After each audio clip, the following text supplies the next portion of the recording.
This story is also insane, but completely predictable, completely mask off. When we say that these guys who are in control of our institutions, whether it be the fucking governor's office, I mean, and when we say that they're white supremacists, I mean it. This is a perfect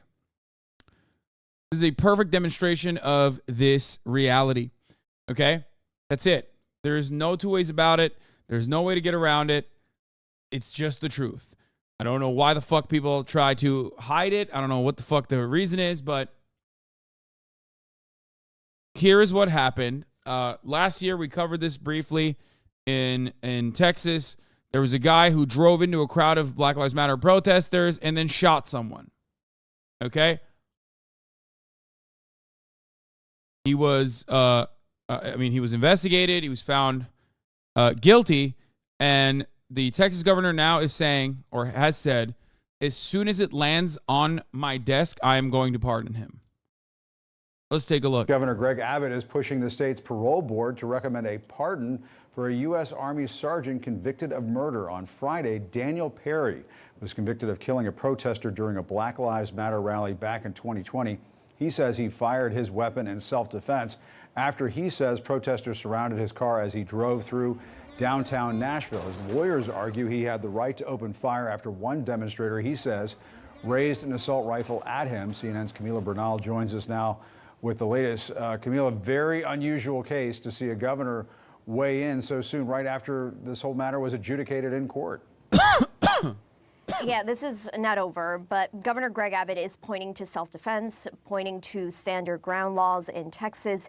And look, there are some in conservative media that have been encouraging the governor to pardon Perry, and even Kyle Rittenhouse has been very vocal on Twitter. I just don't understand, why he felt insecure that there were other guns around. Almost like this is exactly what I said at the time, which was relevant then and is relevant now, that more guns equals less safety. And that, bringing guns to protests is not a good idea in general. Obviously, the guy who got shot doesn't deserve it. Don't misunderstand me. But, that is what happens when there are more guns. That guy seemed to be very interested in getting a fucking kill out of the situation regardless. So let's continue. Was acquitted after he shot and killed 2 people in Kenosha, Wisconsin during protests there. He's been asking for money for the legal defense. He says he knows what this is all about. On the other hand, the Travis County District Attorney speaking out recently and saying that this is very troubling, and saying that in the legal world, it is a jury, not a governor, who gets to decide this. That's a statement that we got from Jose Garza of Travis County very recently. Now, in terms of the case, what happened here was in 2020 in Austin, Texas. Daniel Perry is driving for a rideshare company, and he gets to the area where all the protesters are. The key here is that he encounters Garrett Foster, who was 28 years old at the time. He was carrying an AK-47, and Perry's defense says that Foster held up or was trying to essentially raise that AK-47, and that's when Perry felt that his life was in jeopardy. He shot and killed Foster, who you see there on your screen.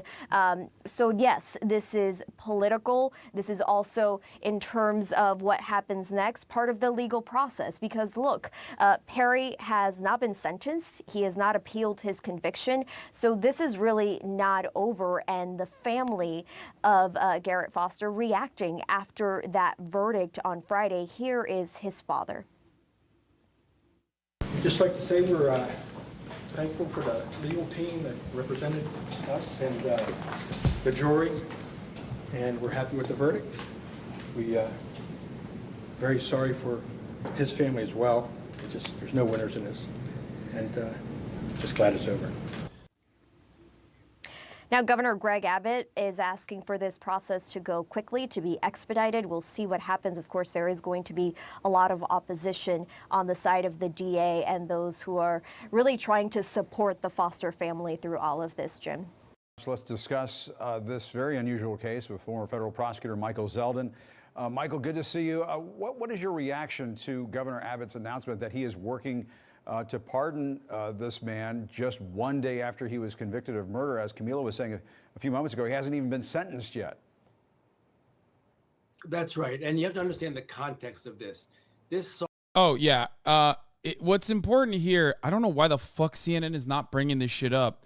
There is so much extra information that they're basically not mentioning.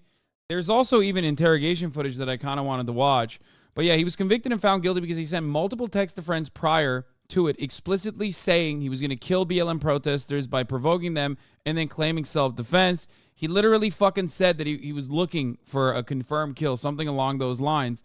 That's the, like, you don't get in the Texas courts, you don't get a fucking guilty, you don't get like a guilty sentencing when you're, you know, when unless you have like a premeditated fucking kill that you very openly were talking about.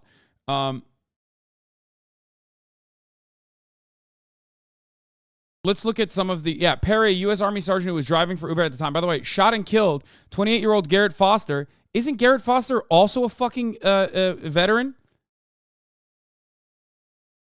Why don't they ever mention that? Like, what the fuck? If you're like pro BLM, it doesn't matter. Like, if you die, your veteran status like doesn't fucking mean anything. It's so strange. Okay? Like, why the fuck is Vice News covering it like this? You're not going to fucking mention that the guy who he shot and killed is also a fucking veteran?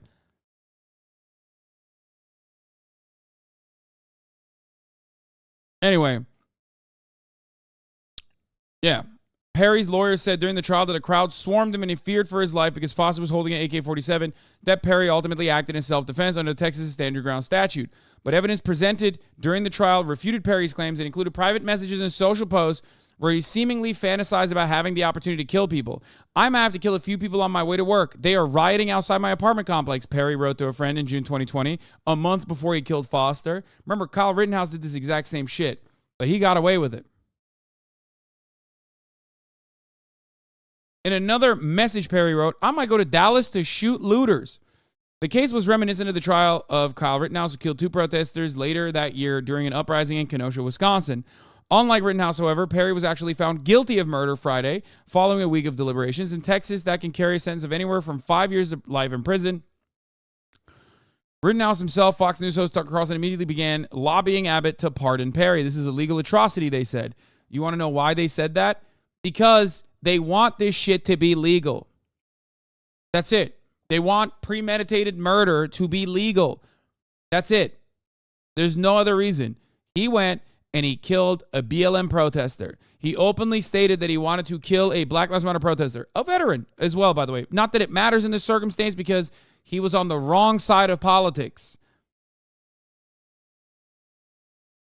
Less than 24 hours after Perry was convicted and before he was even sentenced, Abbott said in a Saturday statement he'd moved to pardon Perry, saying Texas's Stand Your Ground law cannot be nullified by a jury or progressive district attorney. How the fuck do you not get mad at this?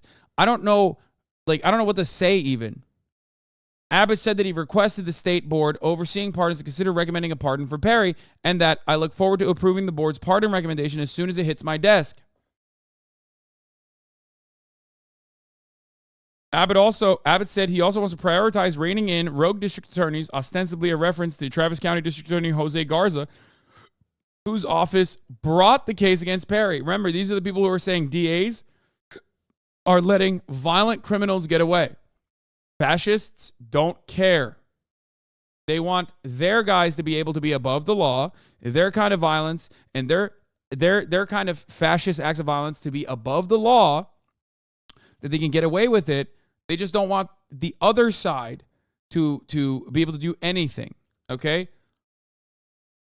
They want life in prison for fucking minor shit while they simultaneously fantasize about, letting people who are murderers in cold blood roam free in the fucking streets, okay? Garrett Foster's partner, Whitney Mitchell. Oh, by the way, this part is really important. If I remember correctly, because I remember covering this when it happened, Whitney Mitchell is in a wheelchair. And part of the process that is important, Whitney Mitchell is Garrett Foster's partner. She's a black woman.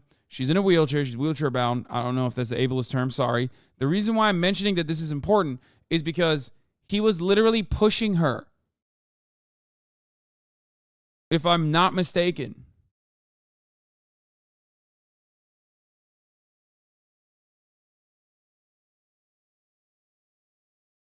And he was worried that his girlfriend in a wheelchair was about to get fucking hit. Okay?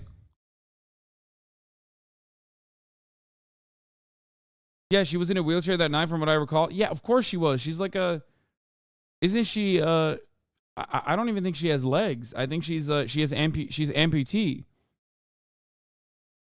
The governor has immediately taken that away since he announced there are two legal systems in Texas. One for those with power like Mr. Perry and one for everyone else. There's a quadruple amputee. Abbott, who is in his third term and ninth year as governor, blah, blah, blah. I don't care. Recommend pardoning. In 2021, the Texas Board of Pardons and Paroles recommended pardoning George Floyd posthumously for a minor drug conviction from 2004, for which Floyd had been convicted based on a testimony of a Houston cop who had later been found to have repeatedly fabricated evidence. But Abbott did not grant that pardon. And then the following year, the same board recommended against the pardon unanimously. So he wouldn't even give a symbolic posthumous pardon to George Floyd when the cop that fucking... got him guilty of a charge was literally lying repeatedly for fabricated evidence. That's it. There's nothing you need to know any more than this. After hearing from civilian eyewitnesses and expert witnesses and deliberating for over 15 hours, the jury reached a unanimous decision that Daniel Perry did not kill Garrett Foster in self-defense and was guilty of murder beyond a reasonable doubt. All right, if you want to be more pissed, here you go. Protesters allege Austin police dumped quadruple amputee activist Whitney Mitchell out of her wheelchair. The fiance of Garrett Foster was attending a police brutality protest.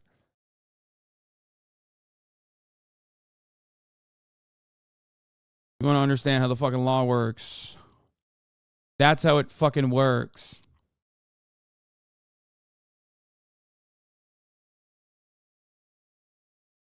I'm not going to lie. It is... Texas is dog shit in general. But, I mean, this is somehow even more dog shit by Texas standards. Like, it never ceases to shock me how fucking awful red states can sometimes be. Or just the American criminal justice system in general. It is violent. It's awful. Its mistreatment of marginalized groups is deliberate, systematic, disgusting, unacceptable, and yet it continues.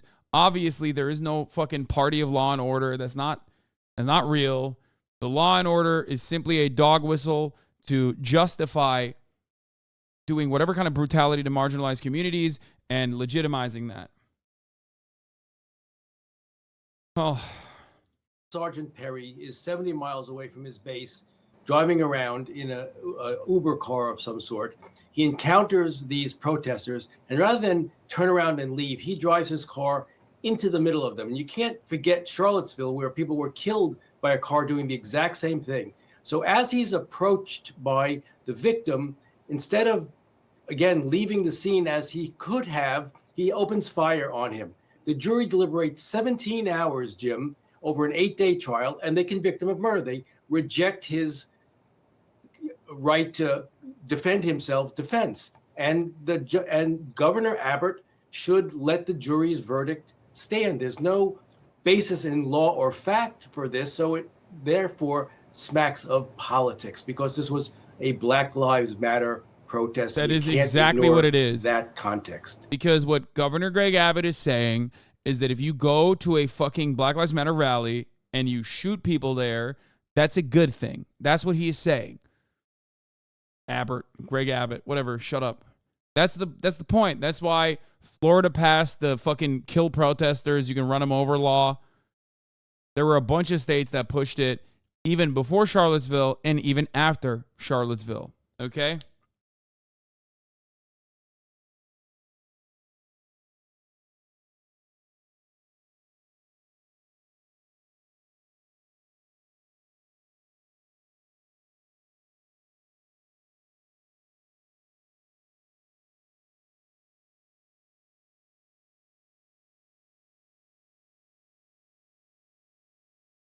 Anyway, in Seattle, we had the brother of a cop drive his car into a protest and shot someone. Literally nothing happened to him. Shit happens in blue states too. Yeah, I mean, cops are above the law. Cops' family members are above the law. Meanwhile,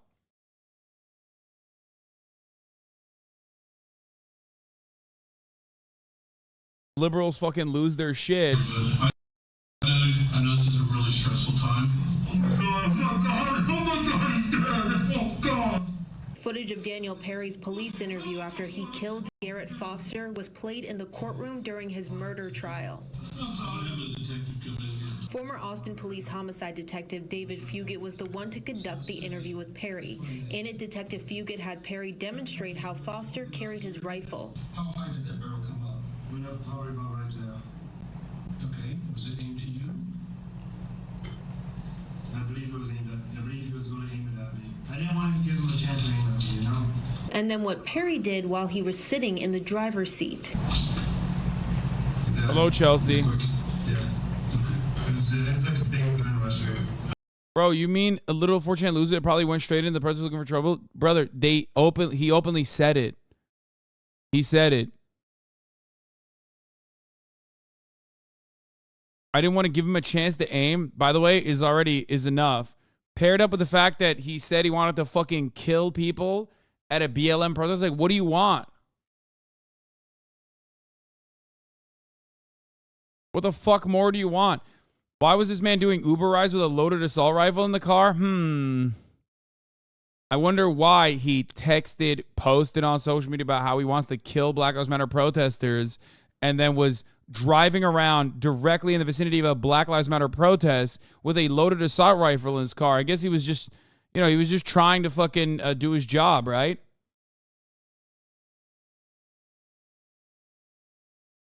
Yeah.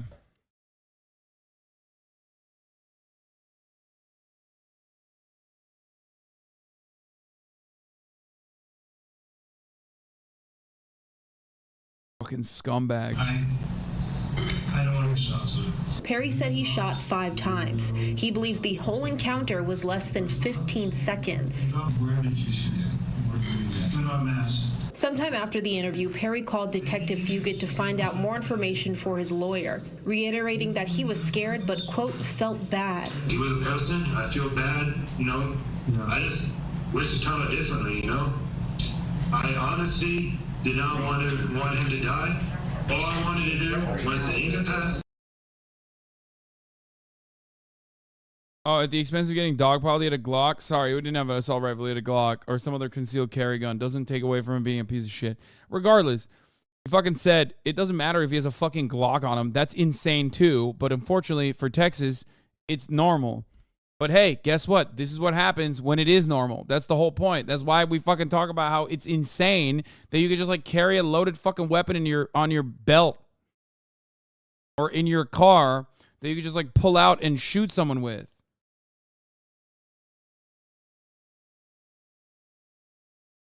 The guy got shot, flagged him with an AK. Yeah, it doesn't, dude. You can say whatever the fuck you want, okay? Ooh, big scary gun. He's got an AK-47. Motherfucker, the entire point of like an armed society is a polite society is that an armed society is supposed to be a polite society. You can't turn around and be like, well, okay, now I'm scared. If we find out that you are, I don't know, protesting Black Lives Matter, I get to kill you for free? Like, that's insane. You can't have it both ways, which, by the way, fascists are.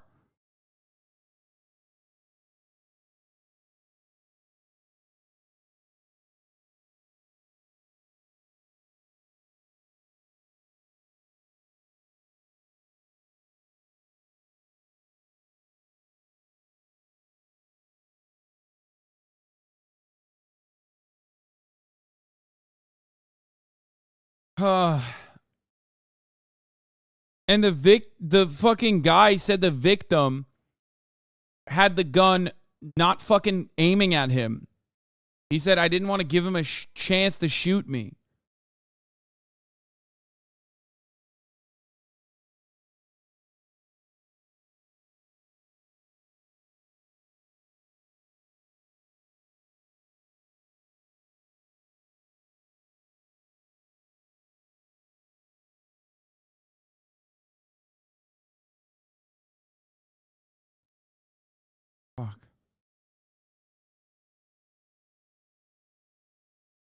Yeah, he said, I didn't want to give him a chance to point it at me. That's what he said. I want to see more of this. I want to see more of this footage, the interview footage, and the shit that they showed in court.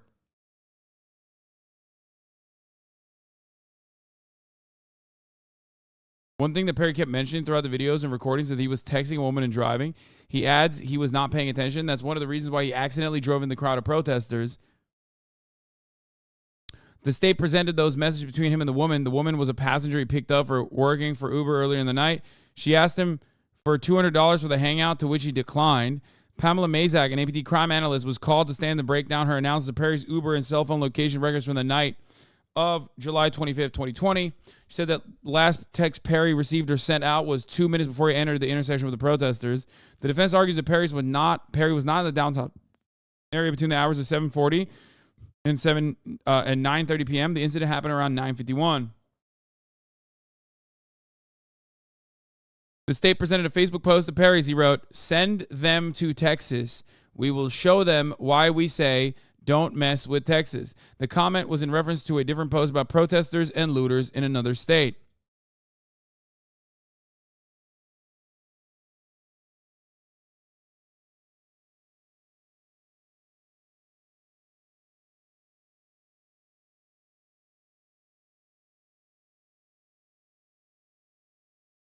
Might have to kill a few people, and other texts that suggest Daniel Perry intended to commit murder at the Black Lives Matter demonstration. Look at the difference between the Austin Chronicle and even fucking Vice News, by the way, and the way that they cover this shit. Austin Chronicle openly states Garrett Foster was a 28-year-old Air Force veteran openly carrying an AK-47 across his chest, approached the car. The driver's side window opened, and Perry shot Foster 4 times in the chest and abdomen. Perry turned himself into Austin police seconds later, claiming he shot in self-defense after Foster raised the barrel of his gun.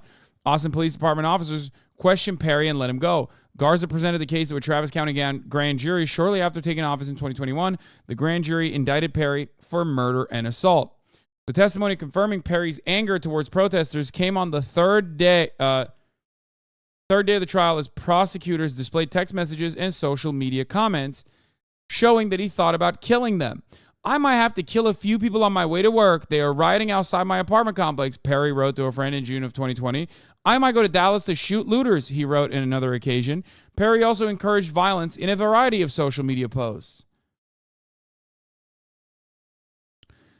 In addition, Perry speculated about how he might get away with such a killing by claiming self-defense, as he is now doing. Prosecutors presented a Facebook Messenger chat between Perry and a friend, Michael Holcomb, which occurred 2 weeks before he shot Foster.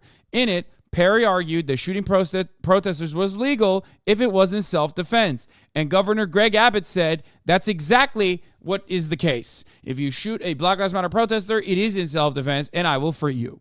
Even if a jury of your peers decide that you are guilty in a unanimous decision. How fucking insane that, like, the otherwise insanely right-wing judicial system, the courts in the state of motherfucking Texas, found this man guilty of killing someone, okay, murder, first-degree murder, and the governor was like, nah. Holcomb, who was called to stand Wednesday afternoon, seemed to try to talk Perry down.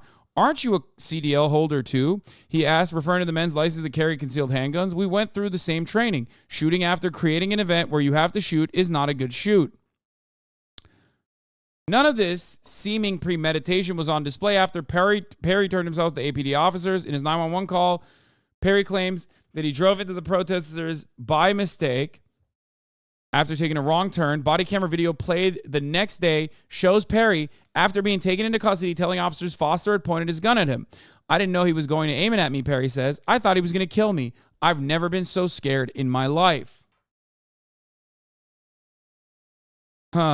This claim that Foster raised the barrel of his AK-47 is, of course, Perry's principal hope to escape a murder conviction.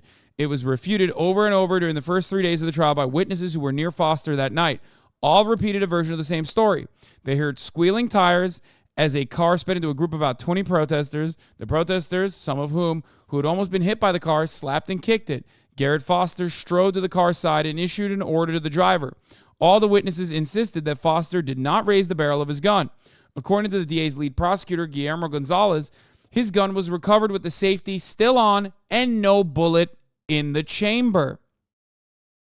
The courtroom where the trial is unfolding is less than a mile from where Foster died. It has been packed through the first week with family members and young people who protested alongside Foster and his fiancée, Whitney Mitchell. Foster's family sits. Whitney Mitchell is Foster's fiancée, or was Foster's fiancée, who is quadriplegic and was in a wheelchair on scene. The reason why this is relevant is because Foster was like literally pushing her around and probably was in fear of her safety due to her lack of mobility because she was in a fucking wheelchair on the street during a Black Lives Matter protest as a car was clearly trying to drive into the Black Lives Matter protest. Foster's family sits in the front row on the right side of the courtroom. His mother, Sheila, has wept as pictures of her son's dead body are displayed and attorneys reenact his killing. Perry's parents, visibly worried, sit behind him in the front row, the left side of the courtroom. He sits beside his attorneys, Clint Broden and Doug O'Connell, wearing a dark-colored suit, his hair buzzed close, and his face dipping down.